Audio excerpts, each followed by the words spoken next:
All right, everyone. Thank you for tuning in. My name is Lombax. This is Josh Crespo, and today we have Andre Mariette. Right? That's the Yes. correct way to say it. Yeah, dog, you nailed it first time. Cool, Woo. awesome. We didn't even go over it beforehand. No, yeah, we didn't.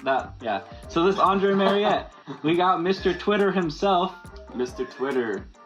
the personality in the building with the studio. What's that? The personality in the building with the huge studio. Yeah, man, the huge studio. Like, this is what's funny is I built this right before Corona, and it's like I had a good 30 people through for clients, and then it was like, no, there's a plague going around. You can't have people through anymore. It's like, Wow. I guess this was the wrong time to build a giant. Wow. But it's all good. Like, I still do all my mixing and producing. Oh, yeah. And not making my wife angry most of the time from being in here. So it's good. That's always important. Jeez. Cool. So really, first question. Can you tell us where you're currently located and how long have you lived there? Yeah, I live in Minneapolis, Minnesota right now. I've lived Minnesota. here for, I guess, like 9 years. And yeah, it's been a good place to move. Like, minus weather-wise and plus music side. So yeah. Good trade-off. That's a huge area for music, dude. There's so much good music that comes out of Minnesota. Like, yeah, so for real. much. I mean, number one, you got, homie right behind He's you. right there. Big Sean. Sean's dope, man. What's crazy? Is this the real Big Sean? Is this? That's the real Big Okay. No, I don't want to say Atmosphere. that. Oh, yeah. That's Flag. You're gonna start talking crap about Big Sean the week he dropped his new album. That's it. Yeah. But for real, there's a lot of great Yeah. comes out here. And the scene is crazy dope. And diverse, too. Mhm. So, it's really cool to move out here and really see that it, like, flourished from that and worked well. Good decision. Yeah. Perfect. Oh, can you tell us what first got you into music? Yeah, honestly, I don't even really know at all. I started making music when I was like 14, 15. Okay. No one really in my area really made music that I knew or did anything. I just, I really wanted to rap. And okay. When I was 15, you didn't go on YouTube and spiral beats or anything like that. You might be lucky and get something off Napster. But, you got reload if you know about Napster. But like, you didn't really do that.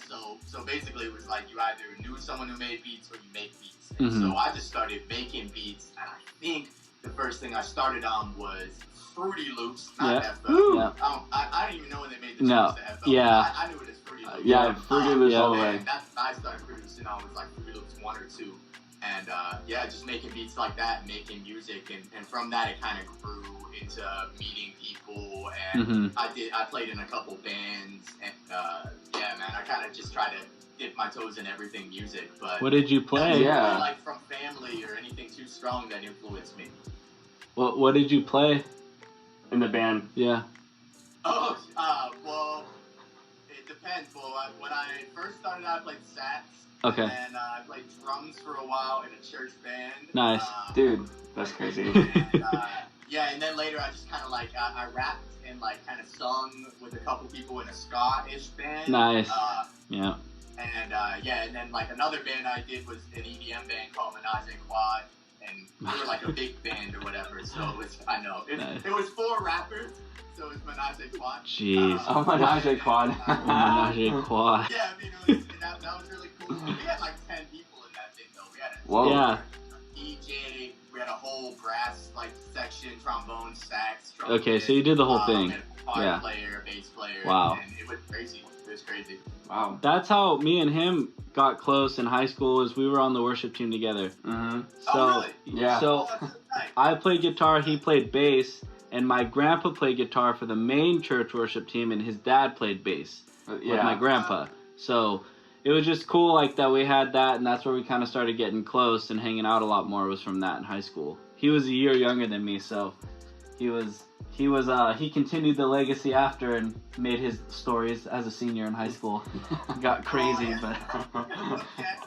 But yeah, that's how we met. Well, like that's how we got close because we always went to church together. Yeah, and growing up. his house is located like literally 5 minutes away from the high like, school. walking distance from our high school. So literally always would be trekking through this one field. There's this one house on like 5 acres of land. It's the typical old guy there with like a shotgun. Like, But it we'd was have an to old be lady. running. But Huh? it was an old lady. Oh, it was an old lady. Yeah, with okay, a gun. So yeah, she was like screaming, "Get off my lawn!" We're all like, you just see like a train of kids like trying to run to their house. Oh my god. She pulled up like with a camera on us in her car once and took pictures because she was gonna tell the cops. But like everybody had to walk through her field to get to this neighborhood. Like it was just like the cops didn't care. It was funny, Yeah. but that was our high school Got experience. through it together, man. Yeah, they're like, they're Yeah. like, Martha, just put your shotgun down for us, please. Come on. Yeah. And then we did some network marketing business together for a couple years. And then we didn't talk for a while. He started his career and stuff. He graduated college. And then he hit me up a few months ago in the middle of quarantine. And he's all, so I have an idea for you. And I was like, is this like another business? Like, what's going on? He's like, what do you think about starting a podcast? And I was like, okay, like that's something I can get behind. Like, that makes sense for what I'm doing. Yeah. Right as I was It's starting to a get lot clients. easier. If you have 2 people tackling it, I think it makes you both hold up your ends though, Mm-hmm. and make sure that you have like ideas getting inputted and kind of like at least tested a little bit against somebody else's mind. So Yeah. 2 heads better than 1. Exactly. Yeah, Yeah. definitely. Cool. So we're just having fun with it. Yeah. How did you come up with your name? Andre Mariette. That's his real name. Yeah, man. When I was born, I feel like I channeled something in my mom that was like, name me something dope. And You told her. Like, right off the You top, channeled I was it. like, Andre Mariette. And I was like, I'm gonna stick with that shit. So yeah, my mom really named me that shit, and I just stuck with my real name. I used to rap, and I went by a rap name. And what's hilarious and really, really funny and 100% true is that guy right behind you, Sean Daly. Yeah. I met him at a party and rapped for him and told him what my rap name was. And he was like, "What's your real name?" And I told him Andre Mariette, and he was like, "Dude, you have a rapper name for a real name. What's that?" And I genuinely switched that name. Wait, okay, Oh, wow. hold on. You can't brush over that story. Yeah, like, yeah. what? So you're out of... People wouldn't believe that. But like, I had 2 of my homies there that forced me to rap it from him because I was like, dude, leave mans alone. But where is he in his career at this point? Like, is it when Life Give You Lemons first came out or what? Yeah. Like around Oh, wow. then? Okay. Right So, there like, when peak. They started playing with the live band Yeah. and everything. So the Okay. whole live band was there with him, right? And me and my homies were chatting outside, and their producer, Ann, Yeah. was standing out there smoking a cigarette. And we're with all our homies, and we're chatting to him. He's being super friendly. And he's like, well, we're going to a party across the street if you want to come. And we're like, yeah, dog, let's go with atmosphere to a party. Let's do it. Yeah. And we just watched them play at this, like, sold-out show in Columbia, Missouri. So we're like, yeah, let's do it. So Missouri. we're just, like, shooting the shit with him. And Yeah. we walk down the street, and we're like, cool, man. Like, let's go to this party. So we pull up to this party, and it's like, I feel like it was Blueprint, Yeah. him, Yeah. a couple other like really notable like rhyme sayers artists, and then and they were all just chilling at the party, and so like we ended up just chatting and we're freestyling with people and stuff like that. I freestyled with like Abstract Rude and stuff like that. Nice. And then my friends were just like, you have to rap with Sean. I was like, dude, leave Nance alone. Like, I don't do that to him. They're like, no, you have to. So like literally they went and asked him without me even like, saying yes. They just were like, hey man, like I know this is messed up, it's a party, but like we have to have our friend rap you. So I rapped like my favorite song or whatever. And he like I looked up and he was like standing there with his mouth open and like, yo, how old are you? And I was like 17 at the time. Right. Oh, wow. Yeah. You rap really well. You should give me your info and stuff. And so we chopped it up in emails and stuff like that. But yeah, in that moment, basically, I told him my name was Abstract, spelled like track, like a cassette tape. Oh, Abstract. Wow. Nice. And he was like, yeah, man, what's your real name? And I was like, Andre Mariette. He's like, you should go by your real name. That's a rap name. And I was like, bet. Yeah. And I literally just switched to stop going by Abstract there. My next tape was under Andre Mariette. Yeah. And I just always stuck with it. I quit rapping like a few years ago, but I just, it's my real name and it's just kind of always worked. Yeah. So you said you guys were kind of exchanging through email. Have you been able to like hit him up at all? Oh yeah. MySpace. Well, yeah, back then. Yeah, way back then. Messenger or something like that, I think. Yeah. But yeah, we follow each other on Twitter now, and we chop it up every now and then. Like, Okay. he posts my stuff every now and then. I post his stuff. I remember a few times that I was kind of dealing with a few things in the community. He reached out and like wanted to see what's good. Like he as far as like I've always experienced, he's always been a really genuine, good dude, and like very approachable. He's not, you know, as long as you're not being like messed up to him or like rude to him, he's not really that rude to anyone. So like he's That's always good. kind of supported, and I've supported him, and so yeah, he's the dude. Dude, that's really cool when you meet people that, you know, you look up to, like big old craze behind them, and you get to meet them, and they're just like super genuine, down to earth people. Like, so sometimes it's hard to find people like that, especially when they have a huge career. It's like, I don't got time for you, but if they're super open to it, it makes you like, you're like, oh wow, like you're a genuine human being. So that's awesome. Real talk, like. Wait. That's I mean 100% what you're saying.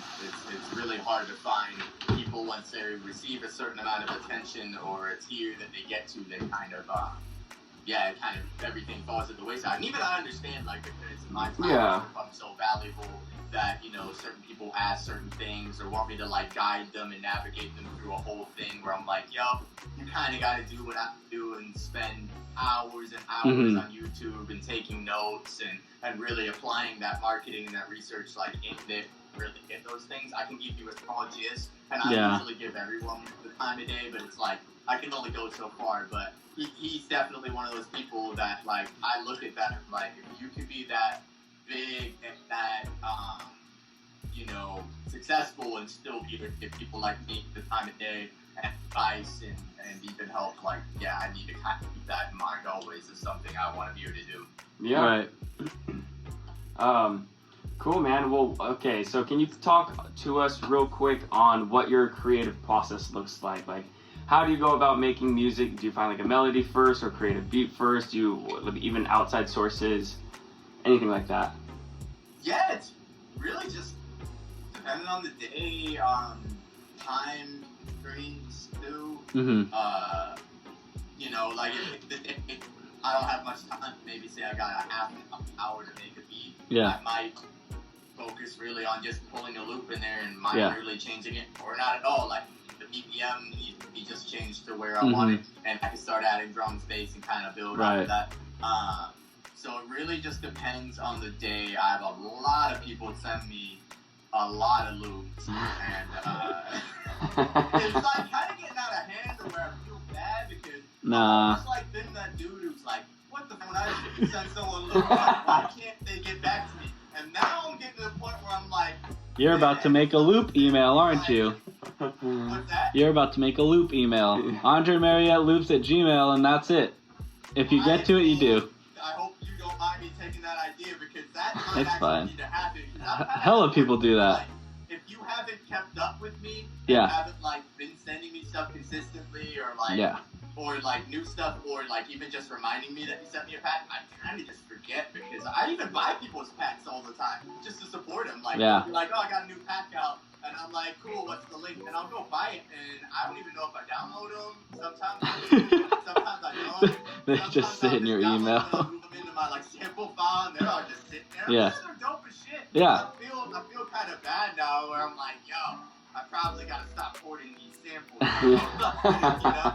But everybody's buying them, so it's not like just he's sitting on them. But I always kind of tell people the same thing whenever they send me something. I'm like, I will check it out, or I will try to check it out, and if anything resonates with me or hits me, and it might not be that day, like, it kind of depends on the day and the moment. If something resonates with me, it resonates with me. Sometimes I go hear something, and I'm like, I can hear exactly what I want to do with it. Sometimes I hear a sample, and I can just be like, I know I like the sounds or the chords, and I know if I manipulate it, I can get what I want. And then other days, I'm just kind of like, yo, I want to play out some chords and some different things to really get like the vibe that I have exactly in my head. And like the other thing that I like about that is that you know, I have all the MIDI keys and all the boards there. I know exactly what's being played. Progression, just everything about it, and all that stuff can be manipulated easy. So it really depends on the day, the mood, just like the vibe, and what I'm trying to accomplish. Because it really all can be different things. If I'm, you know, being paid to make someone a beat, if I'm making more beats to be able to pose, if I'm looking to actually work with certain artists, like, then I might contour them a bit more. Usually with all of that, it's like, oh, I want to work with this certain artist, I'll send them these 3 beats that I know fit them out of my thing, and maybe I'll make them 2 that kind of feel like them as well. Yeah, you know? yeah. Okay. So, yeah, and I'll notice too, like, for me, when people ask me to do stuff for free, I don't mean to be rude. I'm like, yeah, send it. But, like, there's also 2 or 3 people ahead of you that have paid me for stuff. And then it just sits in your email. And you're like, oh. And you see it, like, a month later, and you're like, I'm not going to touch it. Unless, like, they're, like, really hitting me up for it, then I might if I have time. But it's not personal. It really isn't. I just prioritize the money over the free work that I don't really want to do anyways. And then if I hear it and I really like it, that's different. But that's different though, and that is kind of where it's just priorities. Where it's difficult to pick. But yeah, you got to have priorities, and your time overall should be your biggest priority. Is like, how am I using my time? And so when people kind of send me stuff, I think in their minds they're kind of like, well, you're always in the studio and you're always producing, you're doing something, so you probably have time. That's not true. Well, I'm technically mixing 3 albums right now for people, as well as posting 3 times a week to BeatStars, YouTube and stuff, as well as sending beats out to artists, as well as just trying to have fun and like make beats just for no reason. And you're married. Yeah, man. And you're married. Yeah, and I'm married. I actually have a wife, and she's always like spend time with me and stuff. It's really weird. No, it's great. Like I understand it, but it's all a balance. Like you said, especially when it is something that you're really trying to pursue as a career, where it's like I do this full time, and so it's like, if I'm going to have to prioritize something, it's going to be the clients that have paid, that are mixing. Then it's going to be the stuff that I make money on, like sending out beats and posting online. And then it's going to be like my fun, and then it's going to be like anything else that's kind of like that I might be able to tackle. And so, like you said, it's nothing personal, but people have to understand that's how it has to be to be able to gain any amount of time. Absolutely. And it's just like, you really like, at the end of the day, I want to tell my wife, hey, I made $170 extra on top of working today, instead of like, oh, I played guitar for a couple guys' tracks and he's not going to pay me. Like, that's, it's come on. Like, what? I'm curious, do you have a schedule for yourself? Yeah, I think you do, right? Yeah. What? Yeah, I have both a weekly schedule and a daily schedule. So, I mean, I wake up at 9. There we go. 9 till like 10:30, 11 is my, eating and like your time up on everything time, replying to emails, everything like that.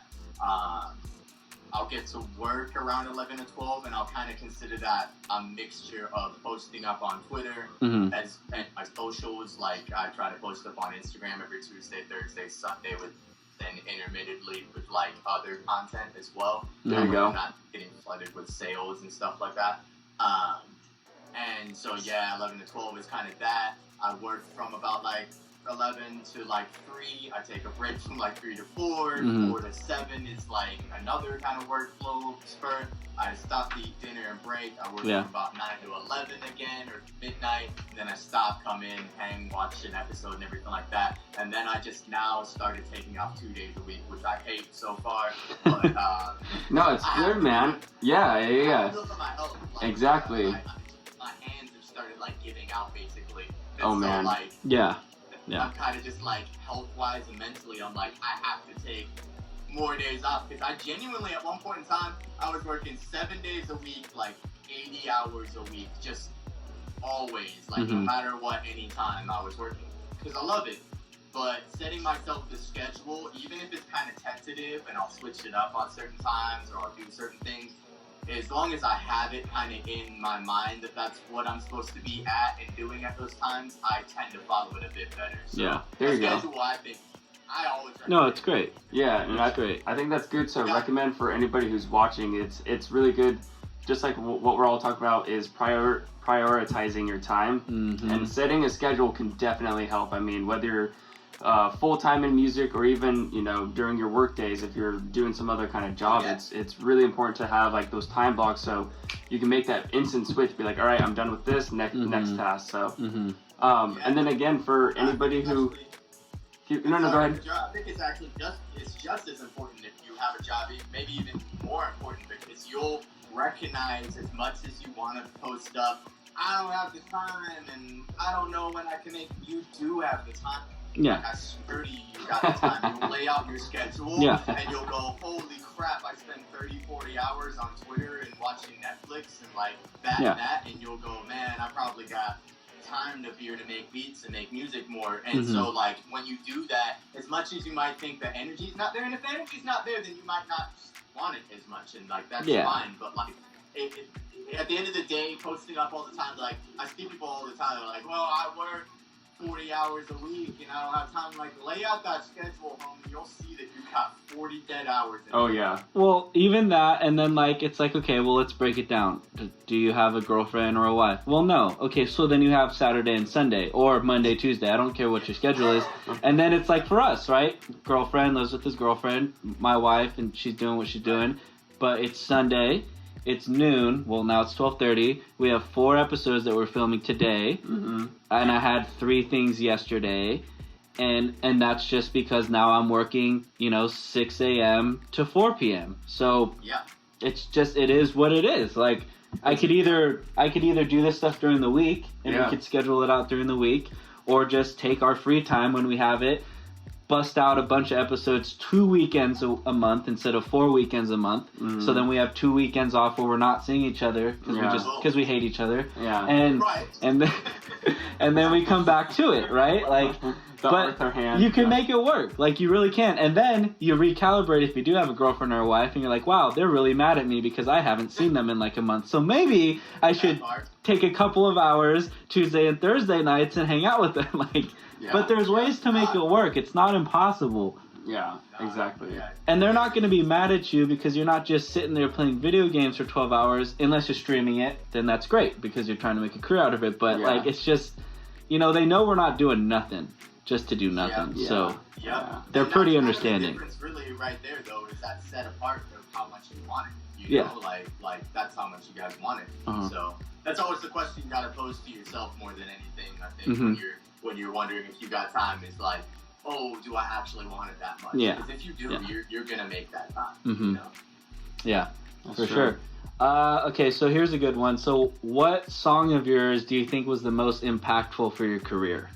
And how did that song propel you into working with bigger artists? Good question. It's all I really Trevor. don't know. There wasn't like that song. I don't have like a hit song. Like I've played and done things that have had kind of viral success and stuff like that. But really, my main like reason for success that I attest to is the fact that I'm always willing to outwork the person. There's never been a time where I'm not outworking the next person. So like, there's always been like situations where I've been able to work with certain people or work with certain, in certain situations where others haven't, because I'm just so there, like it's gotten to a point where like I advertise 0% for audio engineering. I never do. I never post if anyone needs it. Number one, I'm full on time right now. I can't post anyone stuff. And number two, like I just don't ever need to, because people are so great about the word of mouth that they just kind of go around. So I think really it just steadily has built where people have like looked at something that I've built or like made and produced and been part of, and they're like, wow, I see like care and attention and the amount of work he puts into that. I want to be part of that too. Right. That's the only thing I can really attest it to. I don't think I've that. Hard work and consistency. Okay. Yeah. Is there maybe a song that you've maybe found to get the most traction for anybody who's tuning in for the first time, or hasn't heard of you yet that you would like them to check out? Or even a couple. Well, I know one that you told me of. What? Well, it's on Bandcamp, right? Your album, one of your albums on, I think it was Bandcamp, and you sent it to me, and you have a feature with this guy. Oh, with them Atlas? Yeah. Yeah. That's a cool one. Yeah, that's a big one. Like, yeah. And we were just like, we're friends and everything like that. I was actually one of the people who like, we had a little label at the time, and he was trying to sign with us, and I was like, nah, dog, like, Rhymesayers is gonna sign you, like, in the next few months. I know it. And he was like, nah, no, they're not. And they did. Yeah, and they did. It was crazy because he came up to me right after it happened and was like, man, thank you so much for, like, telling me that, and not, like, like, just trying to take my career, and, like, whatever. And I was like, yeah, because I told him straight up, I was like, we won't be able to do anything for you that you are not doing for yourself. Right. And it was true. And so, like, but no, I mean, I've worked with Lizzo, but I worked with Lizzo back before she got her stardom and everything like that. Yeah. Wow. Like cool. I said, even a couple of the things, like Menage a Quad got covered by CNN. We were the cover of Frostwire for, like, wow. a couple months. Like, we got, like, a couple million downloads or something like that. Nice. So, like, throughout my career, it's been so lengthy, and I've done so many things that I forget all the time, like a certain accolades or whatever. And I really just, like, I just kind of, like, focus on the moment, and each thing that, like, happens, I'm like, this is cool. Like, working with Lucian Parker is cool. Like, I really liked working with White Philippe. The music that he made out of that was super dope. Like, there's artists that were, like, bigger than me at the time that got me to, like, more years than like, I would have been able to do. But I'm still kind of always in this bag of, like, every accolade is like, that's dope. What's the next thing that I can kind of do and work on and get to? But I right now I've been in this more focus of, like, all right, appreciate what you have and appreciate, like, what you're got going for yourself right now. Right. And so, like, yeah, it'd be cool if I get bigger placements, it'd be dope. But, like, I'm kind of just in this bag of, like, what happens. I'm happy with my career right now, Nice. But you also have something, I know you can't talk about it yet, but you've been tweeting about it.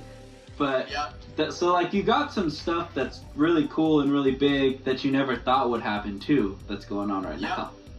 For sure, and, like, that's all kind of, the inner workings of that are like, deeper than I had anticipated, like, here to figure out. But it's like, even that, like, another step up in the career that's, like, something inspiring and working towards. And in all honesty, it's crazy that it even happened because, like, really, I've been posting up beats online for maybe 2-3 months. Yeah.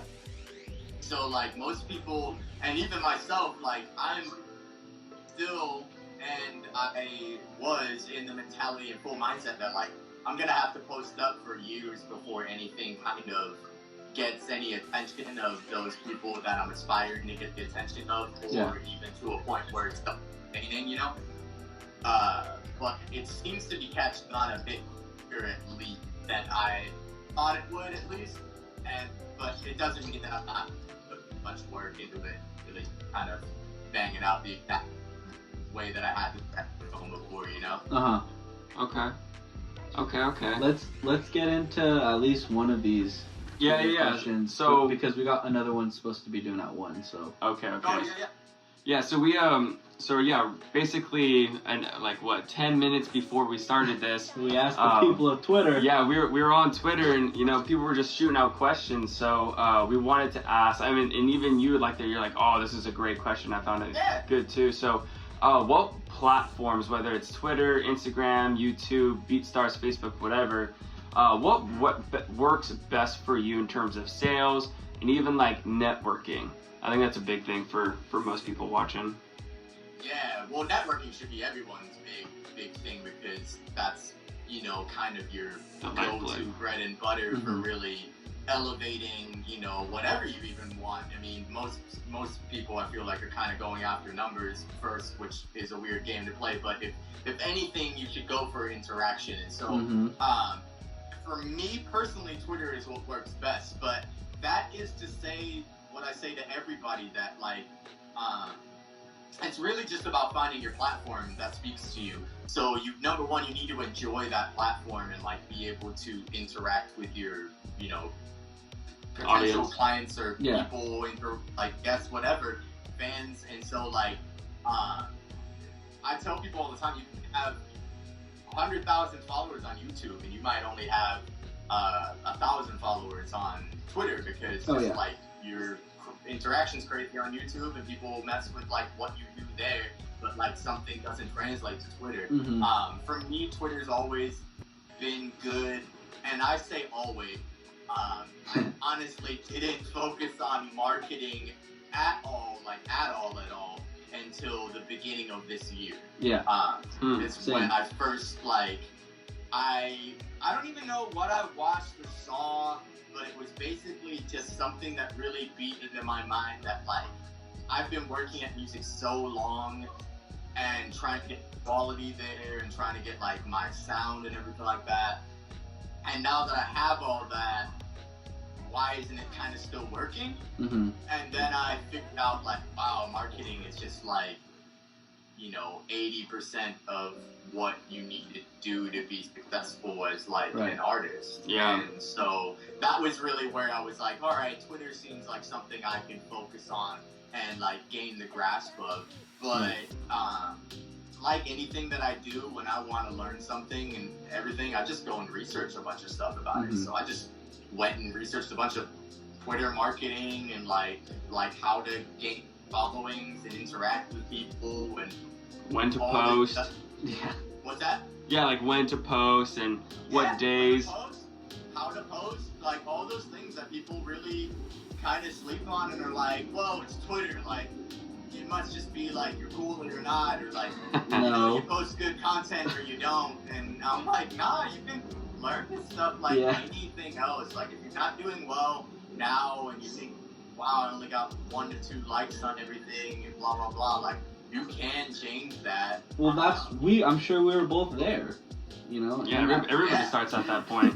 Or get stuck there. Or you look at anything on my post, like on Twitter before December, I swear I would post like once a month maybe. And it would get like 1 to 2 to 3 likes, and then I was like, I'd post my music and be like, what the? God, no one listens to my music. You know, it made like no sense at all. Or when it's only links on somebody's page, on somebody's Twitter page, when it's only links that they're tweeting out, and that's all that their page. I was that dude. Like I think I was that dude, and that's one thing that like you look at, and when you're in that bag and you don't realize like that you have to market, you're kind of just like, my music must be horrible and people hate me. And it's like, nah, people just don't even know you. Yeah, exactly. Is going like, buy this, and people are kind of repulsed by it. And so like, it's really about figuring out that system. And so with Twitter, it's always just been a thing where for me it just seems easier to figure out.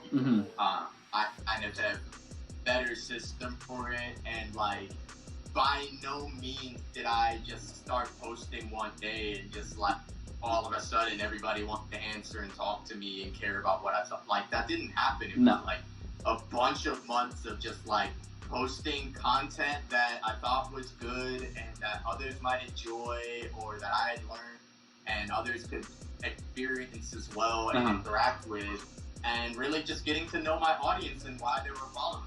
And the numbers were gradual. I'm sure if you look back from January to now, gradual numbers. Yeah, I mean, technically, I probably gained like 2,000 or so followers this year. That's good. Wow. And I think I gained more, but Twitter took away like 600 followers one day. Nice. That's fun. I like woke up one day, and I don't pay attention to my numbers much. Yeah. But I knew that I was like at like over 3,000 or so, and I was like, that looks like that says 2,500 followers. That's weird. And I like looked back at like a screenshot that I had of like some interaction I had with someone, and it was like 3,400 followers. Like, wow, they really just took away like 700 followers. Word up. And maybe they were just unactive accounts. And which is fine. Okay. That's fine. I was like, does Twitter do that? It took me a whole like hour of feeling salty me before I was like, yo, if they're like, you know, like bots or like Yeah, or yeah. I really don't care. Like, They're not your friends. Everybody yeah. of my following that isn't interacting, to be honest. Yeah. But I just didn't even know why. They just don't answer. No. So. It's just well, I woke up one day and my original Instagram was deleted. That was fun. Oh man. No, that's cool. Like Yeah. the one that I've had since it's been around. Sure. It's gone, and I don't know why. And I can't get that username back because that account still holds that username. I don't know. I didn't do anything. I just hashtagged like everybody else. It was really weird. Did you delete your Facebook? Huh? No. Did you delete your Facebook? No. Yeah. I don't know what it was. So the account that I have now is the one that I used to use that I would only post my art stuff on. Like all my actual artwork that I used to make. And I archived all that stuff and I just started posting music. And I was like, great, here's 3,000 inactive followers that I haven't talked to much for a year that I gotta just build with. So, yeah. And it's fine because what's nice is I'm getting a lot of people from Twitter dropping their Instagrams and I actually follow them on Instagram. And then they come over and they follow me and they interact with my stuff. So my Instagram numbers are going up now. There you go. But I'm just I'm translating it. That's it. Yeah. And that's one thing that you can do with all of these things. If you're trying to build enough platform, you can try to shift your current one over there. It might not always translate because there's usually a reason why certain people follow you on certain platforms. Right. But at the end of the day, you can usually transfer a little bit of yours over. That being said, like I've always heard it's only good to really focus on 2-3 platforms. Yeah. So for me, it's like because I make money off Twitter, I use it a lot. Because I make money off YouTube, I use it. Because I make money off IG, I use it. Yeah. And so I have a lot of people that are like, yo, you should do Twitch, and yo, you should do blah blah blah, or like jumping on Facebook ads. Like none of that really like does anything for me, like because I don't really have the time to focus on it exactly, and I just don't have the audience or time to like focus on building it, so I have to like work one strategy at a time. Right. So. And if I get 10 likes on Facebook, I'm happy.